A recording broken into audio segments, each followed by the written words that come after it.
Imagine करो आपके पास एक ऐसी सुपर पावर आ जाए जिसकी मदद से आप किसी भी चीज को एक बार पढ़ो और वो डायरेक्टली आपकी लॉन्ग टर्म मेमोरी में स्टोर हो जाए। यानी आप एक बार पढ़ो और उसे कभी ना भूलो। भले ही आपको सुनकर थोड़ा सा अजीब लग रहा होगा, लेकिन सच में साइंटिफिकली ऐसे स्टेप है जिनकी मदद से आप किसी भी चीज को एक बार पढ़ोगे और कभी नहीं भूलोगे। इस वीडियो को रिसर्च करते टाइम मैंने बहुत सारी बुक्स पढ़ी और मेमोरी की थ्योरी को समझने की कोशिश करी कि ये काम कैसे करता है, जिससे मुझे पता चला कि जब भी आप किसी चीज को पढ़ते हो ना, तो सबसे पहले वो चीज जाती है आपकी शॉर्ट टर्म मेमोरी के पास। और ये मेमोरी ऐसी होती है जो पढ़ा हुआ याद नहीं रख पाती। ये मेमोरी कुछ घंटे बाद या फिर अगले दिन खत्म हो जाती है। यानी जो भी आप पढ़ोगे ना, तो उसको 80% आप अगले दिन भूल चुके होंगे। लेकिन अगर आप एक ही चीज को 2 से 3 बार पढ़ते हो, तो जो वो प्रोसेस होता है शॉर्ट टर्म मेमोरी का, वो चला जाता है लॉन्ग टर्म मेमोरी के पास। यानी आपकी सारी इंफॉर्मेशन लॉन्ग टर्म मेमोरी के अंदर स्टोर हो जाती है और अब आप इसे जब भी मन चाहे रिकॉल कर सकते हो, यानी जब चाहे याद कर सकते हो। और एक स्टडी कहती है कि ये जो प्रोसेस होता है शॉर्ट टर्म मेमोरी को लॉन्ग टर्म मेमोरी तक ले जाना, ये प्रोसेस थोड़ा कॉम्प्लिकेटेड होता है। लेकिन साइंस कहती है कि 3 ऐसे सिंपल स्टेप हैं जो इस प्रोसेस को काफी सिंपल और इफेक्टिव बना सकते हैं। तो क्या है वो 3 स्टेप, डिटेल में बारी बारी बताता हूँ, ध्यान से समझना। सबसे पहले बात करते हैं स्टेप नंबर 1 की, जो है दी मेमोरी वॉक। 2 बच्चों की कहानी से समझाता हूँ। दोनों ही पढ़ने में एवरेज थे, दोनों स्टूडेंट एक ही जैसे थे, दोनों की मेमोरी पावर भी सेम थी। अब एग्जाम के टाइम पहले स्टूडेंट ने 5 से 7 दिन पहले एक हैबिट फॉलो करी और जब इसका रिजल्ट आया ना, तो सब हैरान हो गए क्योंकि इसके मार्क्स बहुत अच्छे आ गए थे। ये जो भी एक बार पढ़ता है इसको बार बार याद रहता है, एग्जाम में जो भी पढ़ के जा रहा है सब लिख के आ रहा है। जबकि जो दूसरा बच्चा था उसने मेहनत तो बहुत करी, ये घर से पढ़ के तो जाता था, लेकिन एग्जाम में इसको कुछ याद ही नहीं है। तो दूसरे बच्चे ने पहले बच्चे से पूछा कि यार तूने एक हफ्ते के अंदर ऐसा क्या कर दिया, हम तो बराबर थे, एक हफ्ते के अंदर तेरी मेमोरी पावर इतनी कैसे बढ़ गई।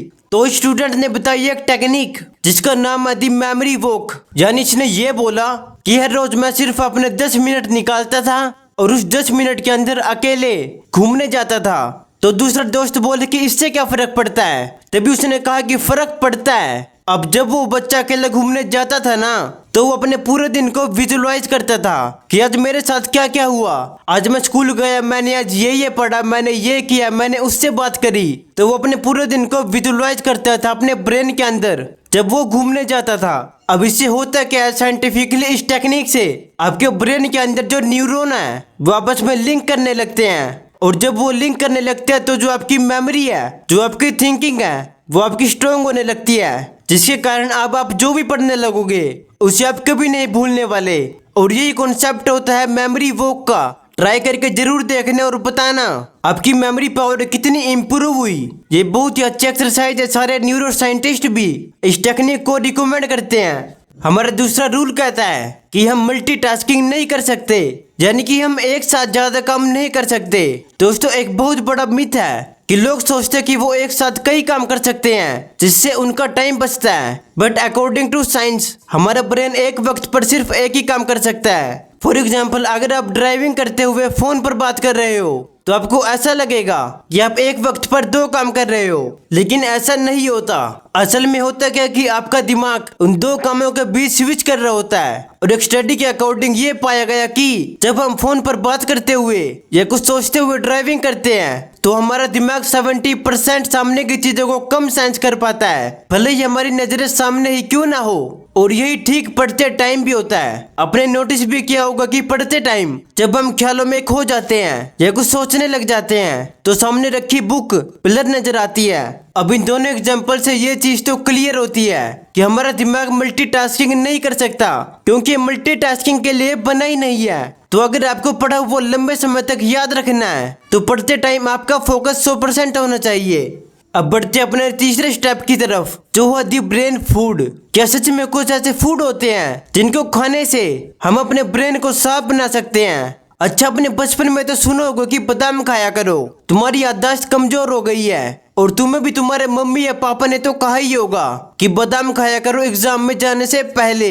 तो क्या सच में बादाम काम करता है? तो इसका एब्सोल्यूट आंसर है यस। आपका बादाम हो गया या फिर आपकी डार्क चॉकलेट हो गई, ये आपकी ब्रेन की मेमोरी को इंक्रीज करते हैं क्योंकि इन सब नट्स में होता है विटामिन ई। वैसे तो इसका कॉन्सेप्ट बहुत ही कॉम्प्लीमेंट है, लेकिन मैं आपको आसान भाषा में समझा देता हूँ। आपकी जो मेमोरी होती है ना, आपके ब्रेन तक वो न्यूरॉन की मदद से पहुंचती है और जो इनके बीच की इंफॉर्मेशन को लिंक करता है, जो इनका जोड़ता है, उसको बोलते हैं न्यूरो ट्रांसमीटर। यानी बादाम खाने से जो ट्रांसमीटर है वो तेज काम करने लगता है, और जब ट्रांसमीटर तेज काम करेगा तो ऑब्वियस ही बात है कि आपकी ब्रेन फंक्शनिंग भी बढ़ जाएगी। तो आपको ब्रेन फूड खाने जब भी आपका एग्जाम हो, इससे आपको सच में मदद मिलेगी। तो मैंने आपको इस वीडियो में वो 3 ब्रेन रूल्स बताए हैं जो आपकी परफॉर्मेंस को एक अलग ही लेवल पर ले जाएंगे। आपको यह कैसे लगे मुझे कमेंट करके जरूर बताना, और ऐसे ही अच्छी वीडियो देखने के लिए चैनल को सब्सक्राइब करना मत भूलना। तो मिलते हैं एक नई वीडियो में नए कॉन्सेप्ट और नई इंफॉर्मेशन के साथ। फिर मिलूंगा नई वीडियो में, जब तक जय हिंद, वंदे मातरम।